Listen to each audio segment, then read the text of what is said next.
A desert is a place of great beauty and danger. It is a vast expanse of sand dunes and rocky terrain, where the wind whispers secrets and the sun scorches everything in its path. But it was the djinn lurking in the darkness that made the desert truly terrifying. Travelers had long known of the djinn's presence in the desert, and they spoke of them in hushed tones around the campfire at night. They warned each other not to venture too far from the safety of the camp, for fear of falling under the djinn's spell.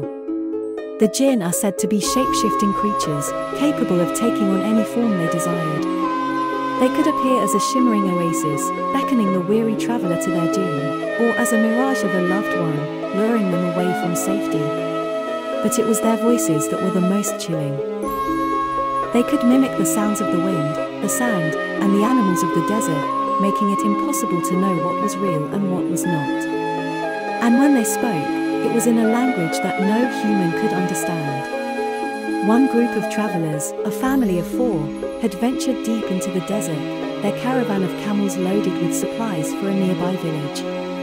They had heard the stories of the djinn, but they believed themselves to be strong enough to resist their law. As they traveled, the sun beat down on them mercilessly, and they became disoriented.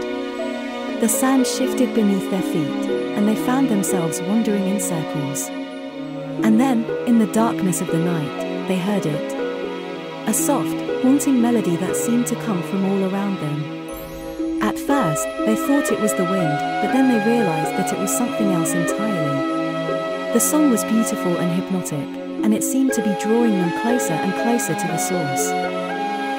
As they approached a large dune, they saw a figure standing atop it, bathed in moonlight. It was a woman, with long black hair and a flowing white dress. She beckoned to them, and they felt themselves moving towards her, unable to resist her spell. But just as they were about to reach her, the spell was broken. The woman vanished, and they were left standing alone in the desert, surrounded by the darkness. They knew then that they had fallen under the djinn spell, and that they were lucky to have escaped with their lives.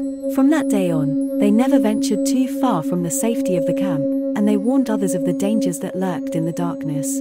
For in the desert, the djinn were the masters, and those who dared to challenge them did so at their own peril. Thank you for listening.